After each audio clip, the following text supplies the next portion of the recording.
Way Media.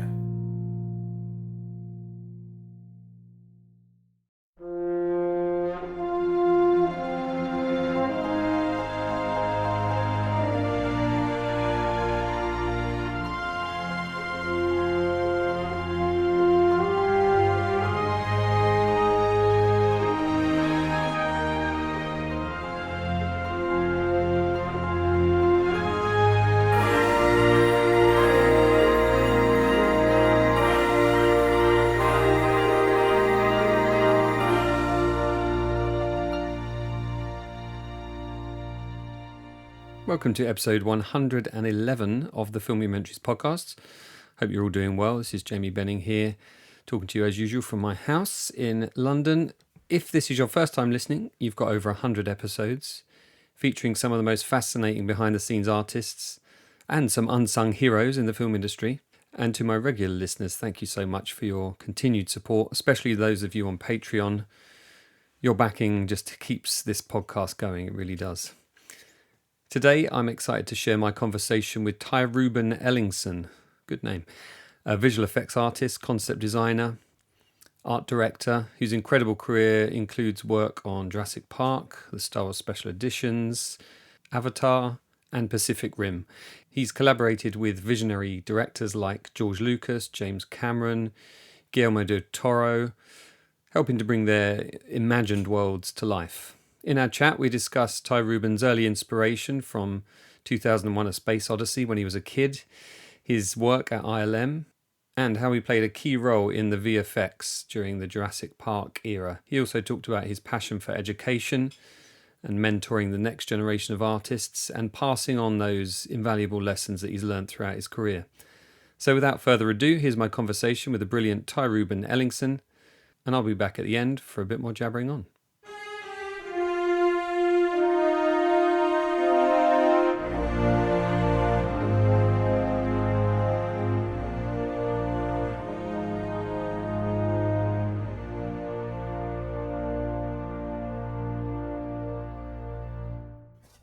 TyRuben, what initially drew you to the field of visual effects and concept design and all the many things that you've done in your career? Is there a particular thing you can put your finger on? Was there a particular influence? Oh, absolutely. It was seeing 2001: A Space Odyssey in 1968 with my father at the Cinema 70 Theater in my hometown. And it at first, the experience of watching the film was just profound in the sense that I was, 8 years old and I couldn't make head nor tail of it. Narratively, well, maybe that's not true. I knew something important was going on, but I couldn't formulate a narrative that was, that I could say it was about this. And my father was an artist himself, taught at university as a fine artist. You could see how perplexed the movie made me, and he would ask me about it, and then I would ask him questions, and he would say, "Well, what do you think it means?" I'd say, "Well, what were those ape people?" He was like, "Well, what do you think they were?" What was that monolith thing? Of course, I don't know that I knew the word monolith. I probably said the big black cube or something, Yeah. And but eventually, those discussions led to my realization that people were involved in the design of those things, and that somebody had to sit down and figure out what those spaceships look like. And of course, the space program was in the news all the time, and I hadn't really connected the dots between spacecraft that were being built to really use by humans and somebody drawing those, like an engineer, and then the differences between what these categories of involvement were. And so I started getting very interested in okay, you have a real boat, but you're going to draw a fantasy boat. Is that, thinking about it in the imagination, is that what happened on 2001: Space Odyssey? It's like I could start to see that it was a riff on reality, but it was more visually about the story, right? It was about the ideas. And so I think, I don't know what year the making of 2001 paperback that we all have came out. Yeah. But by the time I saw that, I was like, this is what I'm like. I want to be involved in making up stuff in my imagination that then becomes real on the screen. And that was the connection that really shifted my enthusiasm for movies in general, but then I think made me start to think about how are these things done? How are these things made? And so when Star Wars came out in '77, I was ripe. I was already, what were they? I was already primed for the whole thing. Then it was like everything was sort of like, oh, here it all is again. But in this time, there's magazines and documentaries and television shows, and you could suddenly access all that information, and you could start to build a picture of the pipeline, right? So in the beginning, it was the aspiration with 2001 and the kind of inspiration to my imagination. And then by the time Close Encounters in the Star Wars came out, I was like really seriously thinking, how could I get there? Yeah. So I was in the middle of the United States, up at right by the Canadian border in a town, Minnesota. It's way far away from Hollywood. So it was like another planet, So I had to do a lot of thinking and working to even geographically get there, right? Mm. And is this something that you've got kind of in the back of your mind that you want to achieve someday because you've got to get through school and you've got to get through college and all of those things? Or was it by this point, by the time Star Wars had come out and you'd seen those specials and read those magazines and seen those names of all the VFX people that we all know and the designers, or, was it something that you really had your eyes on, or was it something that you kind of knew you'd get there eventually and maybe hopefully got there eventually? I mean, did you give yourself kind of permission to kind of accept that it could be you in that position in years to come? You're using a vocabulary that's similar to what I use with my students, and I always say to my students, the most important permission you need to succeed is permission from yourself. And you can look for external validators, but the permission to succeed ultimately that matters is the one that you give yourself. And so I think I was skeptical that I could do it, but on some deeper level, I was driven by the possibility. So I must have, I think there was a part of me that thought, well, why couldn't I? Like, what would be the thing? And I couldn't come up with a reason not to, other than I figured, geographically, it'd be very hard for me to get a job there, to get my way there. And then I think I got to be careful because my admiration for Ralph McQuarrie, Joe Johnston has never waned. But I think I estimated like that level of ability and technique and practice was way above me. So I think I didn't overcompensate by any means, but I really compensated by everything I was doing creatively. I took very, very seriously.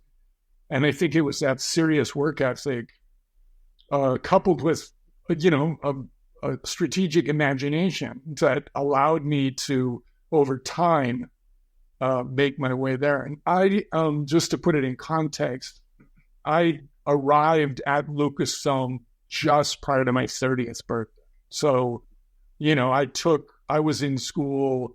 I was very, because my father was at the university I attended undergraduate school at, I was a serious student. So I got through school in 4 years, then went to grad school. And then it was actually around in my mid-20s where I really redoubled my efforts on Hollywood.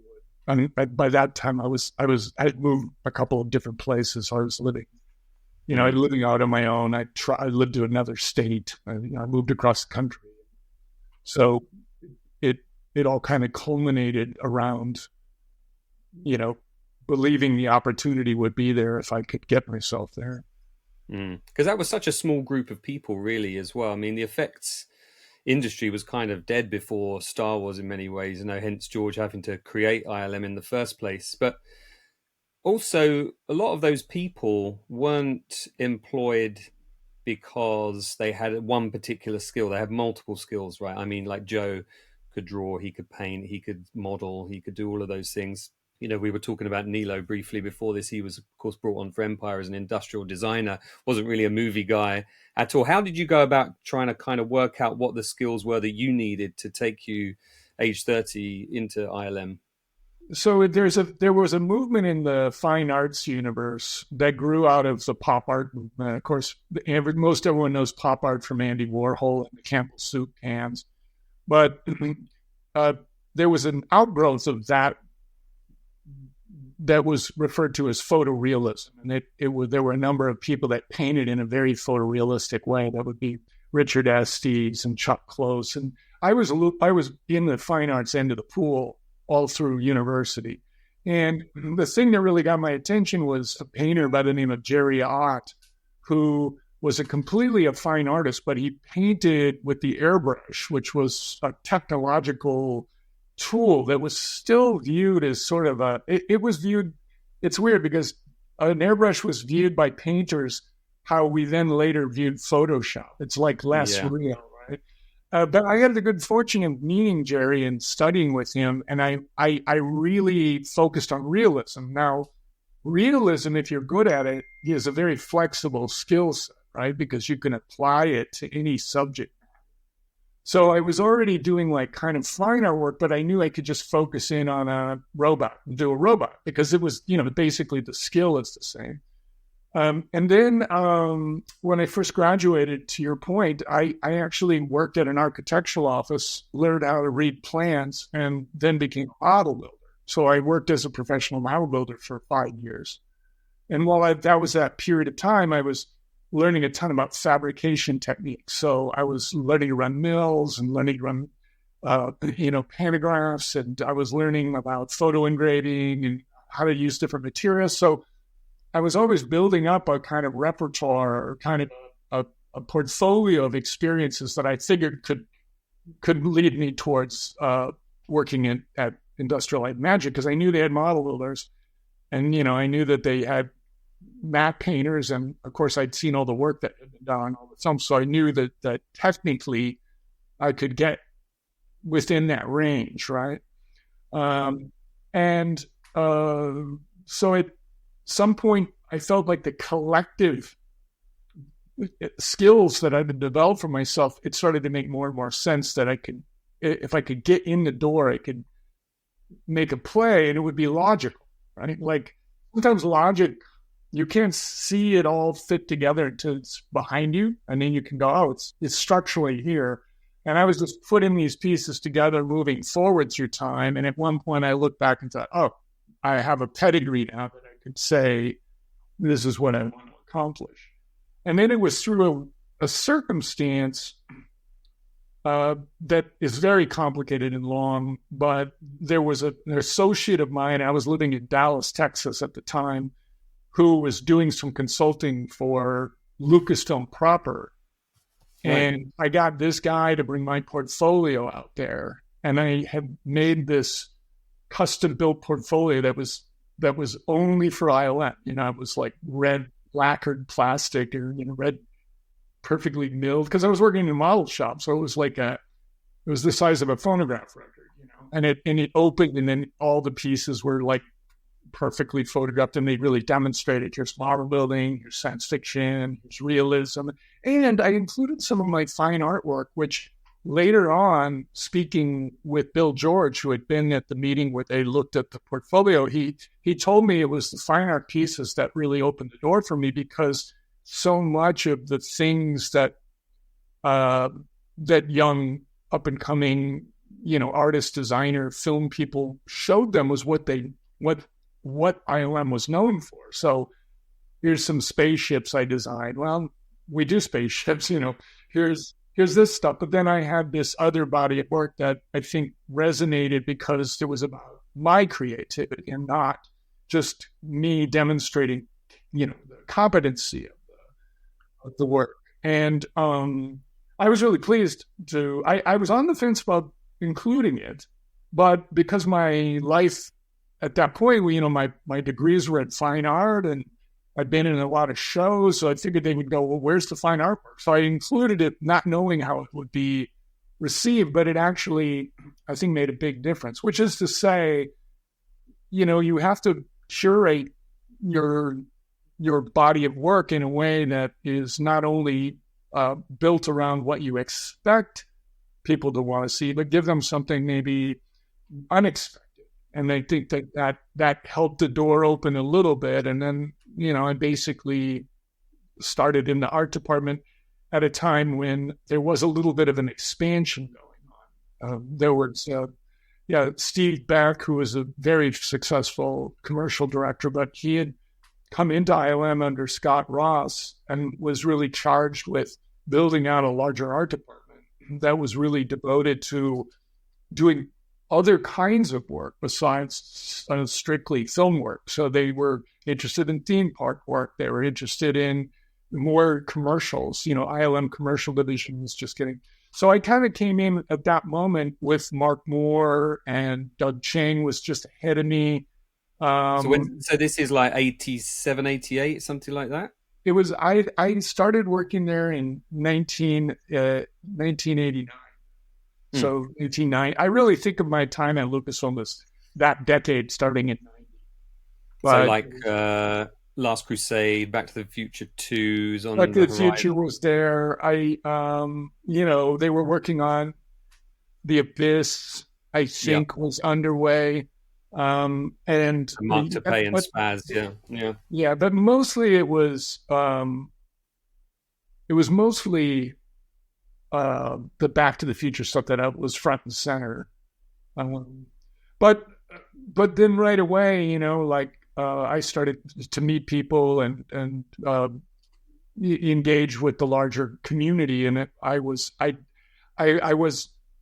again, you don't know what aspects of yourself growing up are going to be beneficial, but I could adapt to the success I saw around me because I would think about it in a strategic way.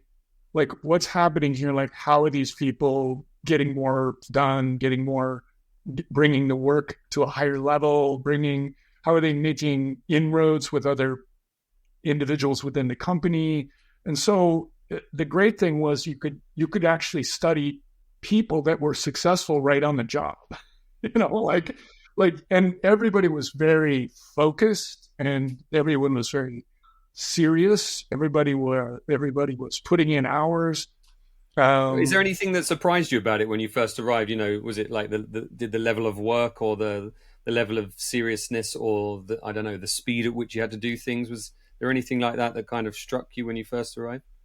Yeah, it was the speed was the piece that I was most fearful of, because my work, I had the luxury of no real deadlines. Even with the model building company, we would have multiple weeks, like a month and a half, 10 weeks, so, and I would be involved on a daily basis, just chipping away. But with when you're doing the kind of work that the ILM art department did, it was fast turnaround. Like, you had to do, like, if you're going to do a concept piece for a bid package that was going to go to a studio, you had to do it in a day.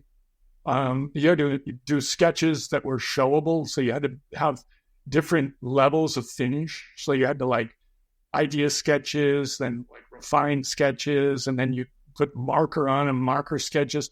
And I could see people most impressive to me was John Bell, who did a lot of the Back to the Future work, and he could sit at his desk and just produce work all day long. It was just he'd been very, he'd worked with, I think Nilo brought him in actually originally, and he had a great marker technique. He could lay down drawings, and his drawings had a real presence to them. There was he had a kind of, they looked like work in progress. So they had a little bit of a kind of you're looking behind the curtain, right? Because they had a looseness to them, but the ideas were really indicated. So if you look at he did a lot of work on, Jurassic, the first film.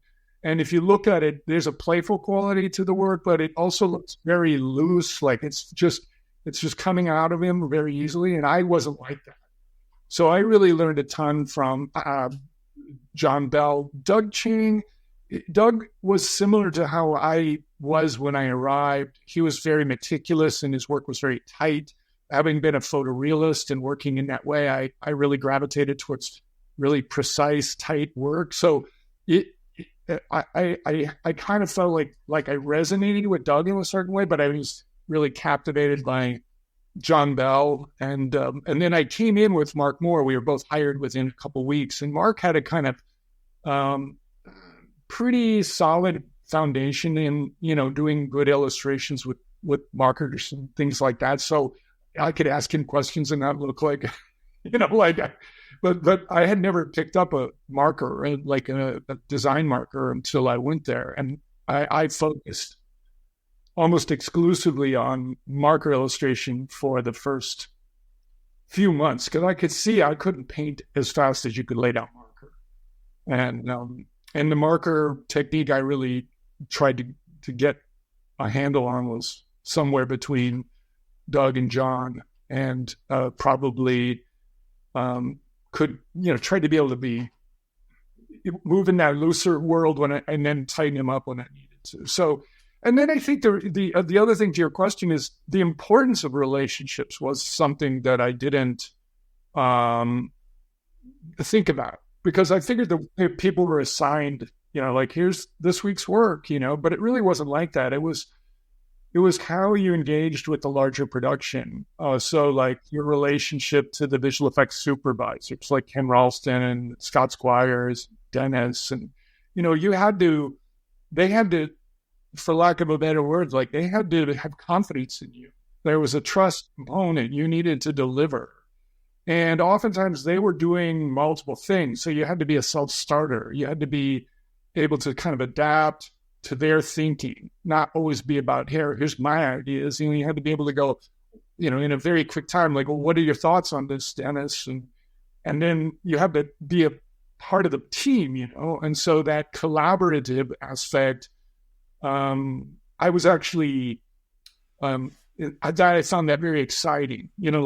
I thought, well, I know what I know. This is somebody told me this once. If you know what you know, then you know that. But if you know what others know, then you know more than you know. Like, it's one of those weird, like, if you have one idea and they have one idea, then you also have one idea. But if you can understand their idea, then you have two ideas, then you can get more done. You've got more real estate. I'm not doing a good job of explaining it, but I saw the power of collaboration. I really focused a lot on being a collaborator, and so the other thing is that those relationships is how you were moving from show to show. I was there in a period that was way more fluid. There was a lot of freedoms. We didn't really have we had a like a department head, but they didn't handhold a lot of stuff. It was more they did the HR stuff and made sure that you were, that you had your markers and you had what you needed. It was more of a thing. And then I was very interested in, of course, what was happening with the CGI stuff. And so I right out, as soon as I could, as soon as I was in the door and working there, I started to try to figure out how that universe was coming along, and had built relationships with Mark DePay and Steve Williams and Wes Takahashi and Ellen Poon, and I kind of was set up to be a logical choice for a movie that was about CG, and then that ended up being the Jurassic. Just going back briefly to, you were talking about the point where you're kind of pitching for a movie here. I think a lot of people's assumption is that a director, producer will come to ILM and say, we want you to do this film with us. But of course you had to pitch for those movies going the other way as well. A, could you talk about that a little bit? And B, you were talking about the collaborative aspect of it. I just wondered if there was any situations within that pitch process in the early stages where you were working in isolation so that your individual ideas could kind of thrive in that, maybe those first few meetings. Was that the case? Because I know Nilo said like him and Joe and Ralph used to work completely separately in those very early days, and then after a while they'd come together and they'd find a sort of path to go down. Was it like that then, or was it collaborative from the start? if you were in the ILM art department, you were working on a major film. I mean, every art director was attached to a production, and the time demands on those would vacillate. Like you could have really busy periods and then lighter periods. So each individual art director at that time had to kind of modulate the work for the shows they were assigned to, the shows that they were, part of that team, and then use any extra time that they could squeeze out of their schedule to do concept work for pitch packages. And you're exactly right. The ILM art department was sort of a incubator for what if we did this movie, what could it look like? So sometimes directors would come and they wouldn't have anybody, but they would have a studio interested in the project. They would have, maybe they have,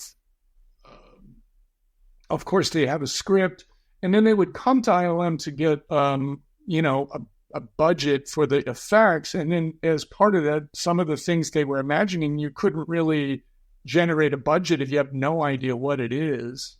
So you got kind of lent to this shop approach where we would get a chance to do pre-production concept artwork on various films, just as you would if you were hired in the industry to come into a film and be upfront as a board artist or a keyframer or, a designer. And everybody loved to do that work. Like that was the fun work because it was like you're pointing out, it was very blue sky. So, I remember Chuck Russell, who did the Mask, early in my time, he was developing Neuromancer, and he had the rights to it in the script, and he had no core group, he had no designers. So he came up to ILM and met with some of the art directors, and I remember that I was the least busy. I was not on and I was also willing to work over the holiday break, the Christmas break. So I did a bunch of work, for Chuck that, kind of gave me a name with him and sort of started to build out that world. And there was really no one but me doing that work. I mean, I think there might have been a couple pieces done by an art director here or there, but they were doing it when they weren't as busy. So back to your question, it was a competitive environment. I mean, you had to really make inroads to get with people to do the films that were coming in the door. And once you establish those relationships, they often created like a little bit of a catch-22 in that you worked for a supervisor, the likelihood that they would ask you to be on their next show was very high. But if you might want to be involved in a show that was still coming in the door and it was with another supervisor, you had a dilemma, because you want to maintain the relationship, but you also want to try your hand at this other project. And so you had to be very quick and nimble when you were involved in projects to balance out the work, to get new work I'd done and sometimes there would be a big project that was very, like, I think it was Men in Black, I remember, where everybody was so enthusiastic about it in the studio and ILM really wanted to do it. And they kind of said, okay, Friday, everybody in the art department is going to work on Men in Black. Like that happened a couple times, but that right. it was rare. I mean, it was really rare. You had to be more of a promoter. And I think that the collaboration in the art department was timed. Like if I were doing something and I was doing it autonomously before I brought it to the supervisor or to the director, I would likely have shown it to my colleagues and said, how do you like this? What do you think? Because we were all, there was just this weird moment where everybody was about the same age. They were about the same, they had the similar likes. And I don't remember being too concerned about my turf, but on the other hand, I think there was a sense of I can go faster and I can work longer and I can make a bigger impact, like I can go into this meeting and make it, and it was exciting. I just remember at some point connecting the dots between the language you used in a meeting with clients or a director versus, just talking casually with your friends about something cool. And I really started to pick up on the importance of that presentation and how you want to constantly affirm the value of the project and affirm the opportunities. And that really opened even more doors for me personally. I mean, everybody comes at that stuff in their own way, but being kind of more and more a spokesperson for Lucasfilm or a spokesperson for ILM, like I got more known for that. Like I could do a good meeting.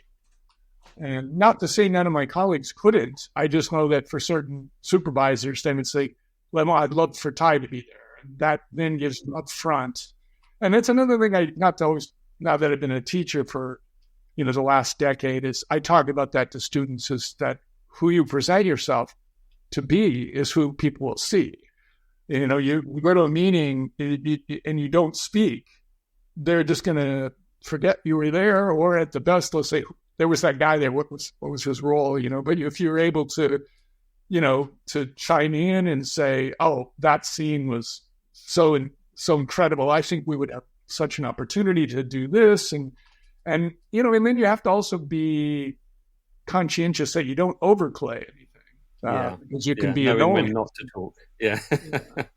So I don't know if those were the questions you asked, but yeah, absolutely. And that kind of sense of networking, is that something that you kind of incubated earlier on when you were talking about being in Dallas and you had that connection to somebody that was working for Lucasfilm? Had you become aware at that point of the importance of, imagining that there might be somebody that's already doing the job that you want, kind of thing, Yeah, that again, like the power of human networks is the secret sauce of success. I mean, that's how opportunity arrives in front of you, is that somebody knows how to contact you. So, I mean, the very first thing is, if you're doing the greatest work in the world in your basement and no one ever sees it, you're not going to get any opportunities. So getting your work out, being part of networks. And, when I got to Lucasfilm, that was pre-internet, so you had to call people on the phone and hope they pick up. If you were calling somebody and you knew that you were going to get an answering machine, you had to be prepared for an answering machine. You had to be prepared to say, when you heard the leave your message at the beep or whatever there was, you had to say, my name is Ty Ellingson and I'm calling from Dallas, Texas, and I'm very interested in an opportunity that I heard might exist in your, art department.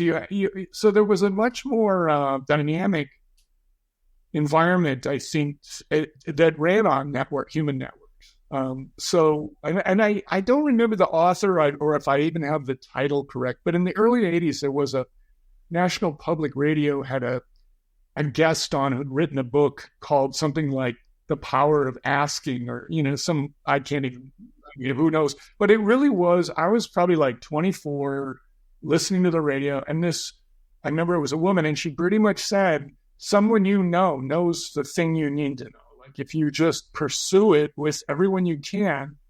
And that's how I first did my very first entertainment related projects, was by just introducing myself at parties and asking everybody at the party, hey, do you know anybody that works in the movie business? Like literally. I would just say, do you have relatives or friends or anyone works in the movie business? And eventually I met somebody who said, I don't, but that guy over there by the edge of the pool, he works for Entertainment Tonight, which was a television show, and I went over and I introduced myself. And that eventually led to some work doing set design. So that was in my portfolio when I went to Lucasfilm. So yeah, I think waiting is not a good strategy. That's what, I think you have to be an active participant in communication systems. It's funny, isn't it, that you talk about the phone there and the fact that these days we can talk like we are now across, an ocean. I think in some ways that makes people less likely to pick up the phone and chat with somebody, because we've got all these other tools that we can hide behind. We can hide behind our keyboards and everything. So fast forwarding them back to kind of 91, 92-ish, Jurassic Park's coming along. Obviously the well-known story that it was going to be Go Motion and Phil Tippett was going to be heading up that shop. And then off the back of Terminator 2 and The Abyss, of course, Spaz and Mark Tappé putting things together to show the higher-ups that this is now possible with computer graphics. Had you already dipped your toe in that pool, or was that when that moment happened for you? So I guess the answer is yes. I already had, I met Spaz early in my time there, like within the first 6 months, and I met Mark Tappé right away also, and I was new. It was funny. I remember that there was. I wore a leather coat. I wore boots. I wore jeans. I wore black T-shirts. I go to I'm outside the D screening room. I look over. There's a guy with boots, black jacket, and I think, oh, I bet that's somebody from computer graphics. So then I went and talked to him, and it was Steve Williams. And then we started to hang out after that. And then Mark was more of an art guy, so when I met him, I was talking about art school and talking about, and he knew. So I would go over to the CG department, the pit and all that, the tropes that you're well familiar with. And I started to find those people as the most, kind of unlike the company I imagined in my mind, because I had imagined, I'd read every Starlog, so I knew about motion control cameras, and I knew about compositing, and I was meeting Lawrence Peterson and these people, and I knew who they were, and it was really impressive. But here were these people I didn't know who they were, and they had only been at the company a short time. I'd been at the company a short time, and they were doing work in a different area of the facility. So if you went over there, it was all new people. It had a whole different vibe, But I think we had a meeting about Neuromancer was like the first thing that I did as a concept designer right away. Like, I think it might have been within the first, like 6 or 8 months. And even though that picture never moved forward, we had meetings about CGI and how to use CGI and what things it could be used for. And right away, I started to get a sense about what that pipeline looked like, what the workflow would be, what kinds of references were necessary, and what kind of tools were there, and how it related to the traditional photochemical effects world. Because as different as they are, the principles are the same. You've got compositing, you've got light and look. It's about matching one reality with another reality. So I think I built a pretty good understanding of how that world was evolving. It made sense to me somehow, and I wasn't. I was freer because I didn't have like a longer history with the company. At least that's how it felt to me. And then then Neuromancer got set aside. But then I got involved in a ride film with Dennis and Scott Squires and Ned Gorman, and that was Showscan's Space Race, and that was like a miniature. It was like a miniature, accelerated incubator school for me, because we were doing it. Everything was the budget was very lean. Everything had to be done very clever. And I was involved in all of the conversations from the get-go about figuring clever ways to solve problems. And I think that it was my meetings with Dennis at that point where I was proposing, like, what if we did this? What if we did that? Like, and then Scott was there, and Scott, I could, say, well, would this work? Because he was a genius, also like a visual effects genius. So I'd say, is there any way we could make this floating thing, go in front of the lens, and that could make a wipe for the change of the camera. And he'd go, well, yeah, but I don't know what it would be. And I'd say, well, it could be a space billboard. It was like because there was this space racetrack. And they go, we're going to have a floating billboard. And I think that Dennis, if I had to guess, he was really appreciative of my ingenuity and my focus. And then when he was putting the team together for Jurassic, that's when he asked me to be on that team. And that was like when we were still looking at like footage from old films and animal footage, and they drug out the elephant footage from the AT-ATs, and we restreamed it. On them and, and then there was like Qatari. There's another like a jungle, wildlife movie that we screened, and we screened all the areas and stuff. But that was all happening, way before, way before the film was in, it was getting ready to be in production. And just to put my 2 cents in the early narrative, I knew about the bone test that Steve was working on. At that point in time, his decision to build that skeleton was something that he would, was talking to his friends about. And I think that I had seen all the stuff in development. Like I would go down to the pit and he would be modeling the skeleton. But my involvement really came, as far as the workflow goes, was after the decision to do a more sophisticated test was made.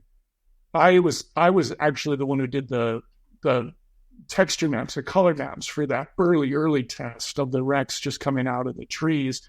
And they were basically projection maps. So I was just doing the side views on Photoshop, and then those were what were being projected onto the geometry. And that was when the decision was still, will we do CG? Even though the story is that, Kathleen Kennedy saw it, said, this is it. There was a period of like, how will this work? How can it work? It was, I guess the match was lit, but the fuse was still like an inch away. At least that's my recollection of it. It was a lot of things happening very quickly, and a lot of differences of perspective, differences of views. And at the same time, there was also this feeling of it's worth the risk. But there was a lot of risk mitigation under what, like how, like maybe we could do the dinosaurs in the distance, Yeah. So I will tell you on that, because everyone loves to talk about Jurassic Park, and my most famous story is breaking my arm as a Gallimimus. I remember the footage. I still have this big scar from Jurassic Park. But that was getting out in the parking lot and just becoming dinosaurs for a moment to kind of get in character and help the animators and help the designers. Yeah, the fallen Gallimimus, the failed Gallimimus is what. And that I broke this bone in my this is my drawing arm, and I shattered this whole outside bone, and they had to surgically just remove it. So I only have one bone that connects to my elbow from my hand. But I only bring that up because these stories, they're seductive. The movie was such a success, and I think that there's a large variety of views that, depending on who you are and where you were standing, you see a certain thing. And I, for my view, I just thought it was the most exciting thing I'd ever been involved with. I just thought it felt so potent, and everything was so dynamic, and the success of what it was going to become was visible early. Like, even when it was still in its unrealized form, it was feeling like the zeitgeist of everything was going to make this the most kind of blown out movie of all time. And so I just worked hard. Like all I remember is I learned how to run view paint. I learned enough, I learned new technologies that were being built in the next room. I tried to participate in every way I could. I was always on my desk doing all the work I could. And so to me, I just felt really fortunate to do. And then I was a huge fan of Phil Tippett, so working with Phil was great. And then we did the mime classes, and it was just like it was great. It was Yeah. So I don't have any. I think I'm trying to find a polite way to say that I have no discontent connected to my timeline. Jurassic. It put me on the map. It accelerated my career. It was a huge personal, success to go to. That's when I started lecturing more and talking about visual effects. Yeah. It sounds to me then that you've always kind of recognized that creativity is this fluid, evolving thing, and that you kind of have to go with it because, you talked early on about the airbrush, as being a tool that people kind of almost frowned upon as a cheat, and now you're in the computer realm as well with Jurassic Park, which again had its detractors, but it feels to me like you've always been willing to broaden your horizons and whether that's through your work in VFX or whether that's through your teaching. Is that something that you felt was kind of instilled in you pretty early on? Is that something you just came to develop during your time at ILM, do you think? Well, it's funny. You hear certain things when you're young and they don't always make sense, but then later on you kind of go, oh, I guess that makes sense. You go, oh, that's why they were telling me that. And I think that my father made it sound like having an art degree, going to art school. I didn't remember he told me, if you can draw well and you know art history, like the reason art history is important is it gives you context, right? So if you can know art history and draw well, you will be successful. Like that he said it like that bluntly. And although I think it's somewhat an understatement, I mean, it's a simplistic statement, I believed it. I was 17 years old or whatever when he told me. And so I figured I wasn't short on the skills. I needed to apply myself and build my skills to a higher level. And that, again, is contextually, that's in the future, right? You're becoming the thing you want to be. You're always moving towards an ideal. And I started to see, like, through that lens of the opportunities and the development of the self and the skills and the associations with the Nilo Roduses and the Joe Johnsons, that's ahead. So I've got to be really dedicated now to make sure that I'm prepared when things start to unfold. I used to play a game. I started when I was about 11, where I would imagine if the version of me from the future, and I picked 7 years, I don't know why. If me from 7 years in the future just walked in the door, would I be impressed by myself?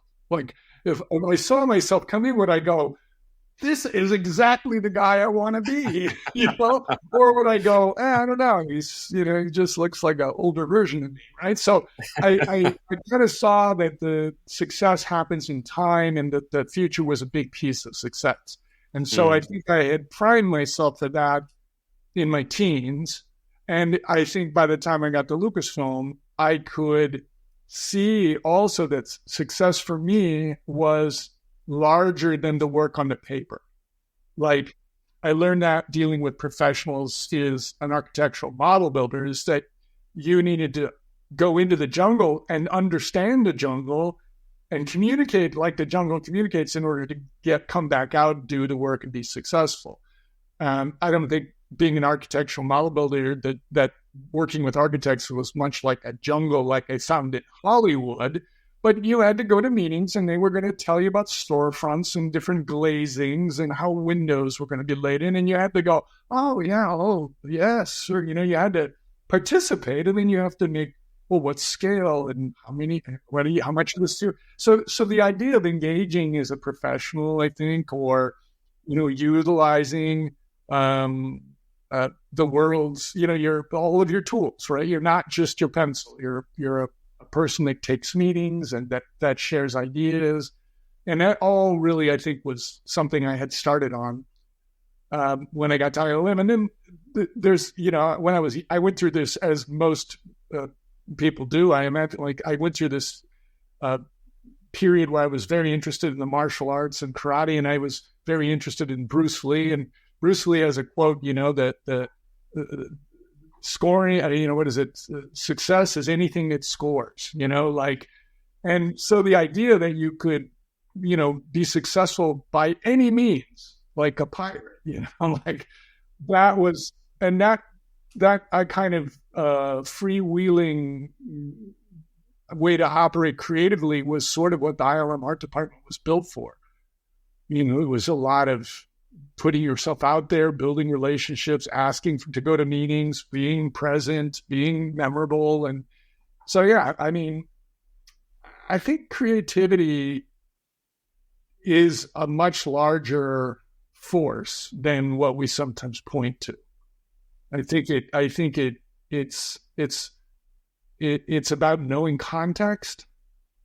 So like if you're going to go to a meeting with a director, you've got to know a lot of film history, because directors almost exclusively reference other movies. So if you haven't seen a lot of movies, you're not going to catch the references, and you're going to be finding yourself in a position where either you don't know the reference, or you have to say, I haven't seen the movie, which opens you up for some ridicule. Like, what do you mean? How can you have not seen the movie? Or you pretend you've seen it, and then you don't know the context, and you're cutting yourself up at the knees, for nodding along, going, oh, yeah, because by the time you get out of that meeting, you're not going to remember what context it was. Well, I started thinking about, like, watching movies all the time was part of my success strategy and part of how my creativity better manifested. Trying different techniques, learning about the different systems, learning about how rotoscoping was done at that time, like always building out your knowledge base so that you could be more fluent in the work, and you could be more forceful. Even when I left Lucasfilm and started working as a freelancer, especially Del Toro, he knew he could ask me questions about CGI, and I was as capable of giving him an answer as almost anybody that he could meet, because I'd literally just walked off of the, working on the whatever the last CGI show I'd been involved with was. So I think that it's easy to try to pigeonhole or suggest what something is this. We do it in a classroom to try to make teaching more manageable, but creativity is your ability to move from thought to action, and whatever that takes is part of the game. Yeah. How did that situation come about where you were working directly for George? Because I think some people might imagine you're working for Lucasfilm, you're high-fiving George every morning. But of course, I know people that worked at ILM probably saw George once or twice in a couple of years' career. But then you get this gig working on the special edition, which again was this kind of another milestone in the company's history, really. I remember that period where there was no Star Wars since 1983. Suddenly there's going to be this revamped version of the first movie. Were you involved in very early chats about that, or was the green light given and then you were brought on? How did that all come about? Yeah, the easiest way to just explain it was Dennis Muir. I'd done Jurassic. I'd worked with Dennis on some pre-production packages for different shows. I got along really well with Dennis, and I think Dennis, without putting words in Dennis's mouth, but I think there were things about me he thought were interesting. So I would show him things and bring books to his office and show him like magazines from Japan. And I would show him UFO videos on VHS. And, I would share with him like a colleague, and I would put aside for a minute like that he was this multi-Oscar winning effects supervisor and just say, hey, look at this thing I found, And so I think that he felt I was a good communicator, and he felt like I'd kind of demonstrated my abilities on multiple shows, and even on that space race show, he knew how much work I'd done in that. So, as I remember, when George called down to set up a meeting to talk to Dennis about the New Hope Special Edition, Dennis called me into his office and told me that this was happening and not to tell anyone. And so the first meeting that I'm aware of was me, Dennis, Jim Morris, who was running ILM at the time, and George. Now, not that it's particularly interesting, but I had done some work very early when I arrived at the company that put me in contact with George. That was a location-based entertainment project called The Luminaire, and that's another whole giant story. But I had met George on multiple occasions for these meetings, and I, having no idea about how do you treat him, I treated him as a very enthusiastic person who was excited to work on his stuff, and then when I would go to the holiday parties and things, I would make a point to thank him and talk to him and say, "Hey, this is a great party. Thanks so much for having me. This is so great." And I think I had a certain kind of, he knew enough about me, I think, that I wasn't a stranger. And I think he also knew that I wasn't going to, be something I wasn't supposed to be for the meeting, whatever it was. Yeah.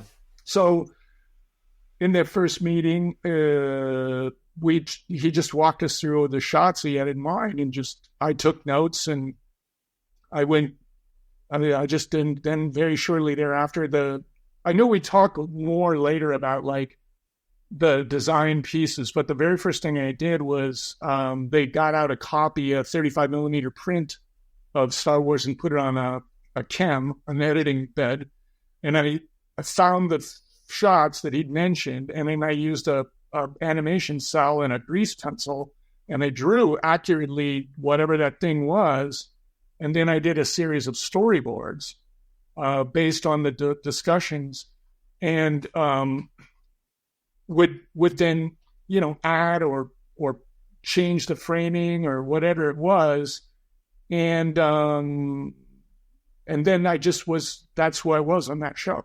And then eventually, when the more creative, we need to design a creature, whatever, then I was already there doing it. Like I was already had that.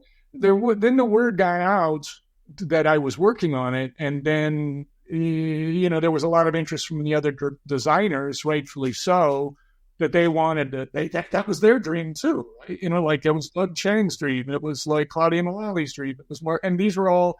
So there was some work that was done by other designers, but there was the ongoing participation was George. With George was always, I was the effects. I was assigned then as the show. So then it was like I was the show effects art director, and that's why I got the credit on the film. And it stretched out then, like for a very long time, and a lot of the initial work, all the boards that I had done that were originally the initial series that was talked about, that expanded, and it kept rolling forward after I even left the company. And then Mark Moore took over, and George Hull started doing storyboards, and Garrett Tiemens I had brought in to do some Most Eisley stuff. And of course, John Knoll was running with the ball on the spacecraft. And it actually, I was gone for 2 years before it showed up in the theater. And I like to tell this just because it's a story, is that the Greedo shooting Han Solo under the desk or under the table in the cantina, I never storyboarded that. That wasn't part of any of the conversations I was involved with. That was much later. Yeah, I when I was told that was going to be in there, I thought it was a joke. Mark Moore told me that was happening. I thought it was just a joke. I thought, well, he would never do that. Was there ever a sense when you're doing that early work that this was a kind of testing bed for George to kind of make that leap to, creating more digital backgrounds and things for the forthcoming prequels, or was it we're just doing this special edition? It was just its very own self-contained thing. No, I think it was always intended to give George an opportunity to see what it was like. I don't think from a director / editorial / thinker / storyteller, I don't think that it would have been any different. I think that he was more interested, I think, in looking at what the potentiality was. Like how, because a lot of things that were done in the special edition they were not really things, even though that we had done, like I've done the Flintstones and I was doing the Flintstones. I get the dates a little bit smeared around, but some of what he was asking to do was more challenging. It was like to match film grain, because this is old footage, and to have to expand things and remove things that these were not easy things. I do also remember, and I think this is one of the things that I think everyone knows this, but it was the reason that I was brought with Dennis to meet with George, and it was so small, and then Ned Gorman got involved, and that George wanted to see how lean the operation could be, because we didn't want it to like balloon up into some feature film thing, right?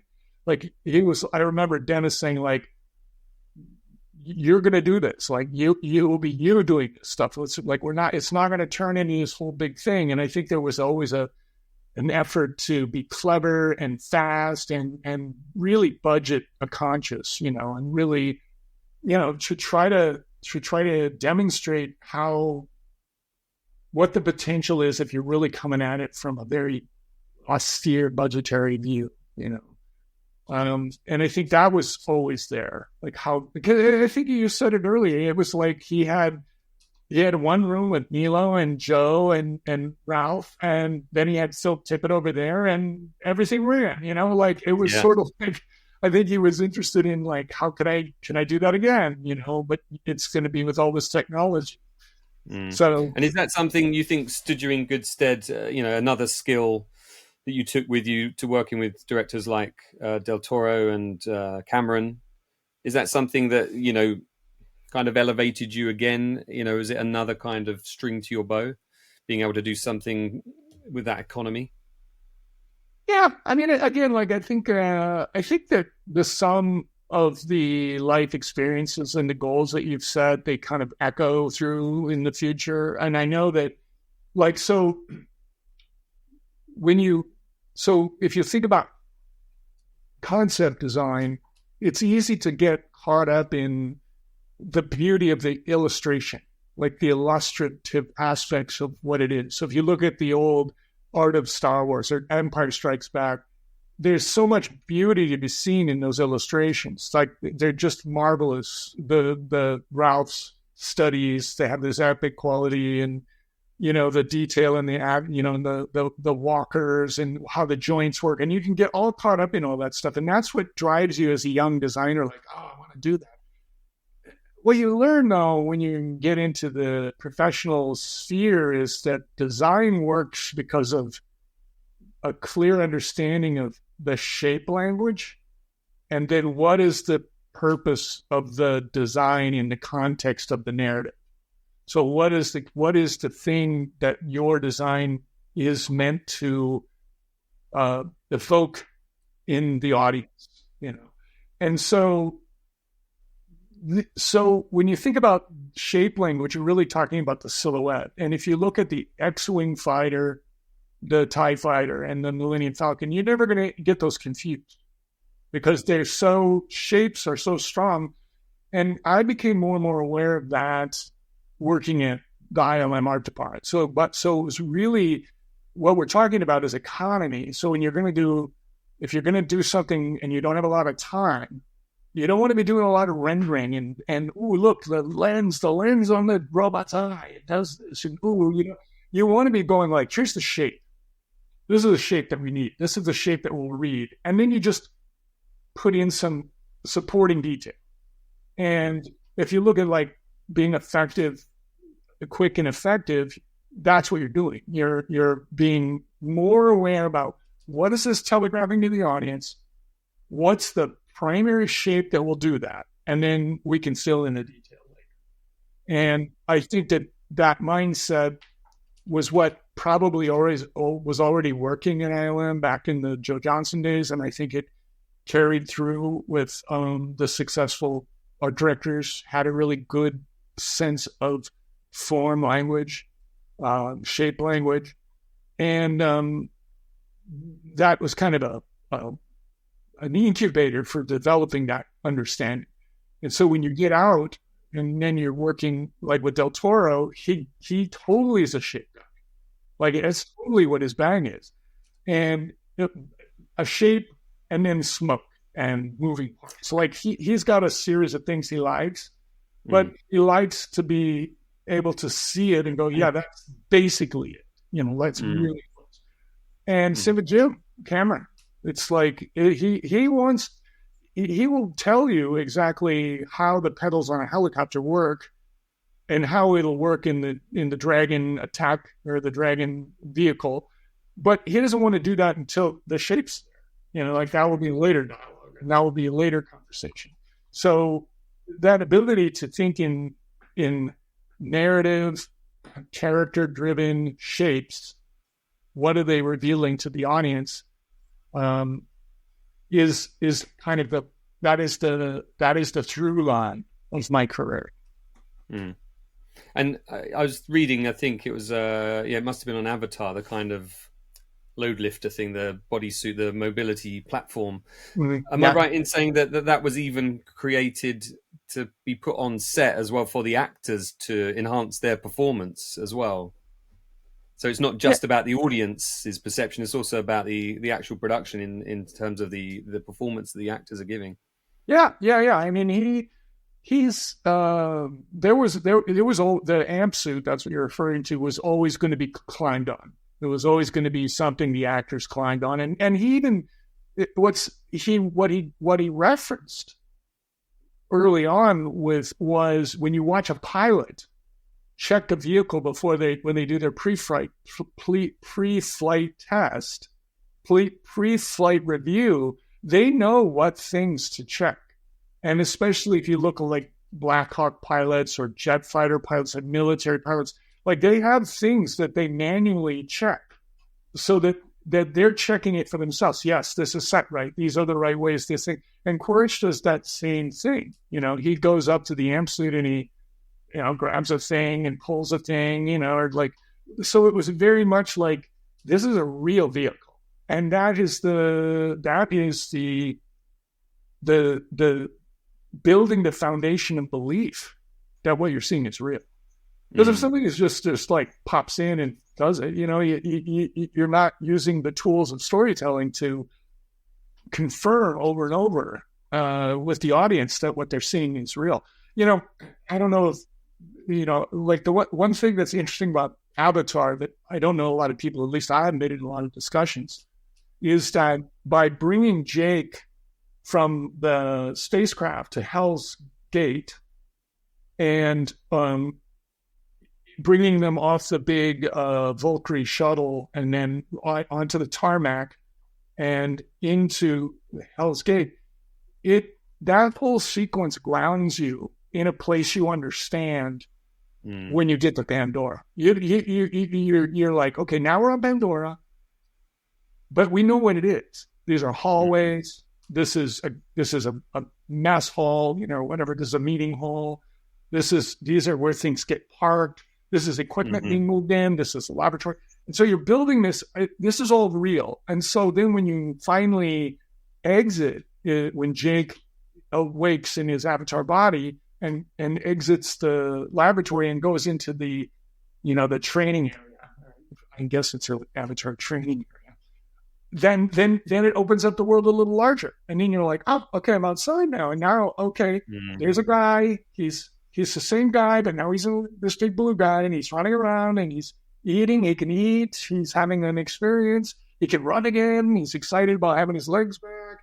And then it opens and opens and opens and opens. And then even with the vehicles, the vehicle are very grounded. The Samson, which is the true prop vehicle, is very grounded in Huey military grounding. But by the time you get to the Dragon, which is that massive attack vehicle like Quirchlace, that's a fantasy. Like that thing is, but you believe it because you're brought on the journey incrementally, and then you go, oh, I believe this, I believe that, I believe this, and I think the success of Avatar is that precision in narrative development and storytelling that gives the audience time to catch up and move forward. And Jim understands that stuff. Like he's all about that. So having the amps on the set, that was. And they built a full-size vehicle of the Samson too. Like they were really in and out of that. Huh. Yeah, he's a master at kind of explaining the parameters of the situation you're in, and then incrementally kind of opening them up. It's like with the Terminator, you know he can do this thing, but then he can do another thing on top of that, and on top of that, and your expectations are always superseded each time, until you get to the finale of the movie and you think, well, what's next? What could possibly happen now? Yeah. You obviously, looking back at your credits, and I know IMDb is not always a good representation of somebody's career because there's often things missing that you worked on that maybe didn't develop into something, or you might have had a minor role in something. What was the point for you where you kind of started to think, I need to leave the industry behind in terms of hands-on and moving into the education sector? Well, thank you for asking that. That's a question that I don't often get to share that much about. I was on Avatar, and I'd met Jim when he was at Industrial Light and Magic working on Terminator 2, and I was a huge fan of his films. I mean, I think Aliens is probably the greatest sequel ever made. And it's actually just a fantastic film, even if it wasn't a sequel. And I had a chance to do some commercial work with Jim, and I was still, I think Jurassic was underway. It was early. And I was starting to think to myself, okay, like I've arrived at ILM, but boy, I would love to work for Cameron, because that would be another big thing. It's like another big thing, like working on this.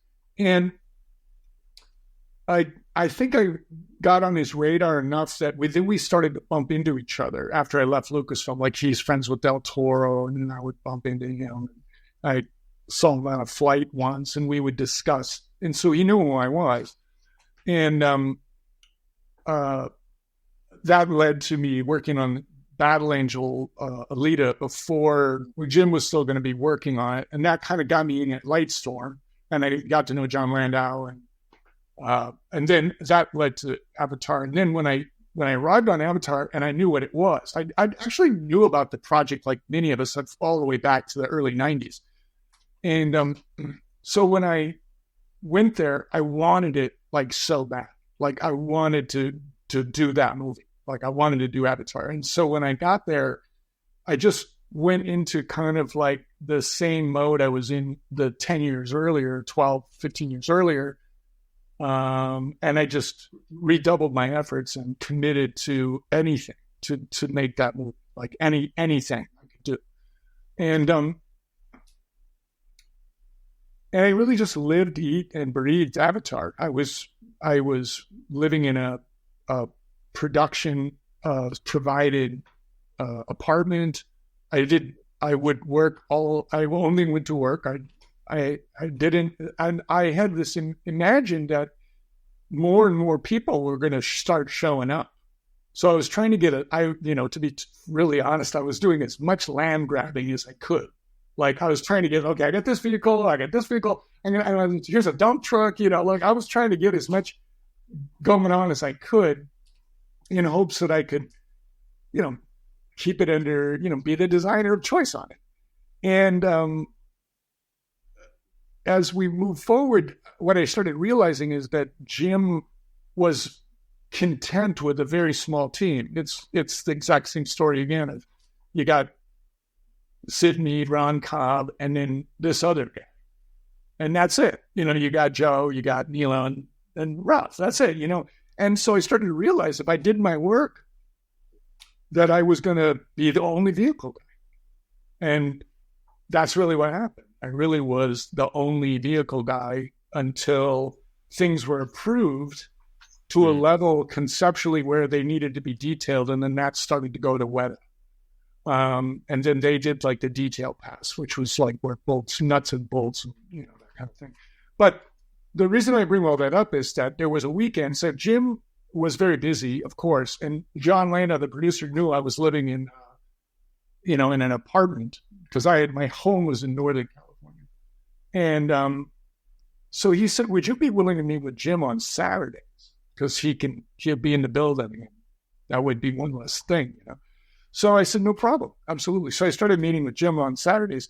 And then it occurred to me on like one Saturday, I was waiting by myself in Lightstorm. Like no one was there but me. And I was just waiting for Jim to show up. And I thought, God, how did I get here? How did I get to be here? Because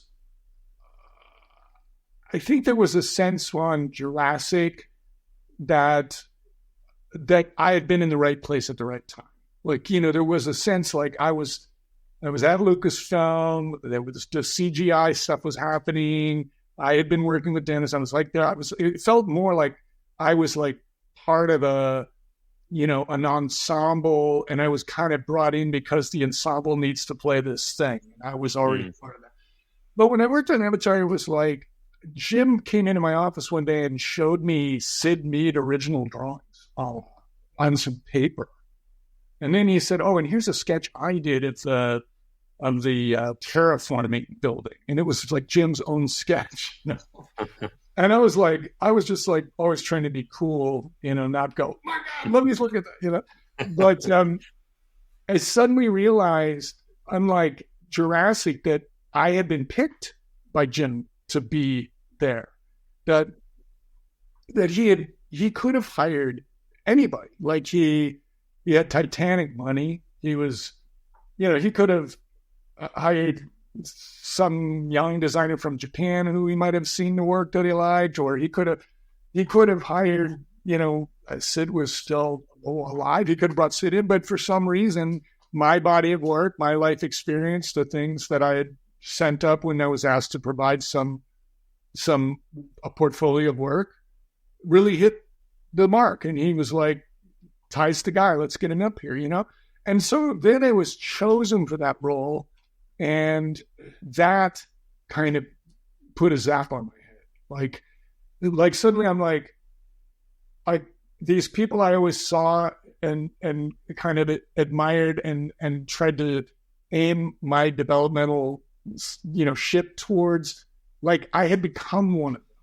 Like there was something about knowing like that Lightstorm was where, people would come in that would be of this caliber, And it changed the way I looked at things. And I thought, my God, I've got Jurassic Park, Star Wars, and Avatar. Like, how much more is there going to be, And I have gone to graduate school with the idea of becoming a university professor. And I started to think about the run I'd had, and I think I was aware that the industry was really changing.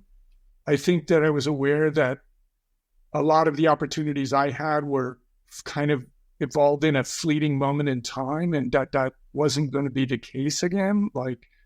And it was being flooded with talent. And so I didn't feel at all like in competition with anybody. I didn't feel like at risk of losing my opportunities to young guns that were shooting at me. I just thought maybe there's something I could get back. And I always bristled when somebody says you reach a point in your life where you want to give something back, because I thought that's corny. That's not real. But I think that and some personal life changes, that I had going on, I just really thought maybe I should teach, if I could share some of what I learned with young designers and be the kind of role model that Jerry Ott, the painter I studied with, was, or even how Dennis was to me. Like that would be a good thing. And I started looking at schools, and I continued to work another almost 5 years after that. But the decision was made on Avatar at Lightstorm Studio. And then eventually the opportunity in Virginia was the first school. It's Virginia Commonwealth University, and the department is the Department of Communication Arts. And it was the first school that actually wanted me to teach what I was doing at Hollywood. They wanted to teach concept design. They didn't want me to teach painting. They didn't want me to teach, like in the film department. Like they wanted me to do, could you teach what you do to young students that are interested? And then, as I mentioned earlier, when I was on Pacific Rim, there were game artists that were in the art department, that people that came right out of games. And there was a lot of interest with students wanting to do concept design for gaming. And so I had that knowledge as well. So I seemed really well suited for the opportunity.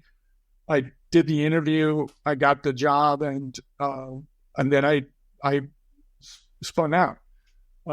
I did continue to work for Neil Blomkamp. I worked for multiple projects of his that sadly were not greenlit.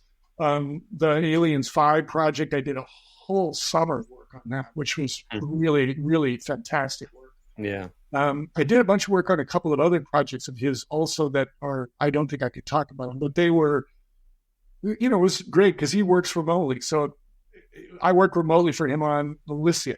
I never was in the room. And then I did some work for Disney, and I think that it's slowly been that my networks have cooled off. A lot of people that I was working with have retired. I think so. For me, it's proven to be great. And now I'm very interested in artificial intelligence. I'm very interested in those tools. I'm very interested in how that's going to reshape the landscape of creativity. And I know a lot of people are frightened. I know a lot of people are, very concerned that they're going to have competition that will be relentless and may take their livelihood away. So I don't marginalize the reality of the threat of what artificial intelligence could do to people's ability to make a living. However, it's like many other kinds of things, is that its value is so high and its impact is so financially visible that you need to be engaged with it. Like I'm very engaged with using these tools, understanding them. At the university, I'm an advisor to the provost's office on artificial intelligence, and I'm nervous at times with especially my circle of friends about being too to be viewed as pro in artificial intelligence, but much like CGI, I see it as inevitable, and the impacts are going to be beyond our imagination. What we're going to see happen over the next 3 to 5 years. So that's a long way around saying that I think for me, my life story does include a chapter on education. And one of the things I was told when I first arrived at the school was the last step in learning is teaching. And I think that made me feel very, very in alignment with making that choice for myself.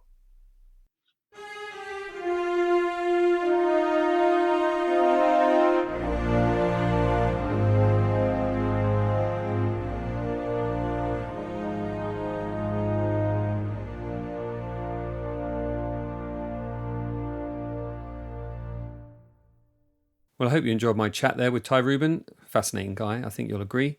I really enjoyed our conversation. There's always definitely more of a deep dive that I could do into these behind-the-scenes stories with these artists. I always come away with more questions and more interest to take that deeper dive. Hopefully I'll get to chat with TyRuben again someday. Up next on the podcast is ex-ILM camera assistant Marianne Infield, who worked at the company during the Return of the Jedi era and has some interesting stories. One of those unsung heroes that I talked about in my intro. It's great to have her on the podcast. I don't think she's been interviewed much before. Then I have my conversation with production designer Kevin Jenkins coming up as well, and plenty more in the pipeline. A couple of episodes ago, I mentioned that I might be looking for a producer or social media specialist to help me with the podcast. Thanks to those of you that sent your details over, I've now come to the conclusion that I need a freelance promoter. I need to get the podcast out to more eyes and ears. So if you know anyone that might fit the bill in being able to promote the podcast, please get in touch at info@filmumentaries.com. I've been doing quite well on social media. I've been getting a lot of hits on the little video clips I put out, but ultimately it isn't leading to new listeners. If anything, my listeners have dropped a little bit recently. One of the reasons that might have happened is because Spreaker, the company where I host my podcast, did something kind of bizarre a few weeks ago without my knowing. They brought in a new advertising policy. So when you have the episode edited, you upload it and you put a little marker where you want the advertising to go. So usually I put one at the beginning, one at the end, and one in the middle. I have the little jingle, and then it goes to the advertising, and then another jingle and back to the conversation. Well, at some point, they've updated their policy and they've put adverts throughout all of my episodes, all 111 episodes, just interspersed in the middle of sentences, in the middle of words. I didn't know this was happening. But the collective I'm part of, Weirding Way Media, we had a bit of a meeting about this. We got in touch with Spreaker and they just said, well, just turn off the automatic advertising. Well, up until then, the automatic advertising thing would just sort of say how many adverts you should have. You decided where they were placed, but this was just placing them, and it had kind of overwritten all the settings. So I had to go through all of my episodes and turn this off and remark where I wanted the adverts, which took couple of days ultimately of my time. So I'm rather frustrated about that. So if that's something that frustrated listeners and made them turn away from the podcast, then that is really regrettable, because that would be frustrating as a listener with adverts popping in the middle of words. So rest assured that problem is now solved. And by the way, if you're a patron, you get an ad-free version of the podcast anyway, so maybe that's something to consider. But hopefully those adverts won't be distracting as they were or could have been for you. If you have any recent episodes downloaded, delete them and re-download them, and you'll find that the advertising will be in the right place. Please support the podcast if you can. I really can't do this without your help. Visit patreon.com/Jamie Benning, and for just $12 per year, you could help this podcast to continue. I still need about another 100 patrons to make this financially viable. So if you've been enjoying the podcast, I'd really appreciate your help. And if you can't support the podcast in that way, please just leave a review, a good review, hopefully, on Apple Podcasts, and tell your film-loving friends about the podcast too. Thanks for joining me, and I hope you can do so for the next episode of the Filmumentaries podcast.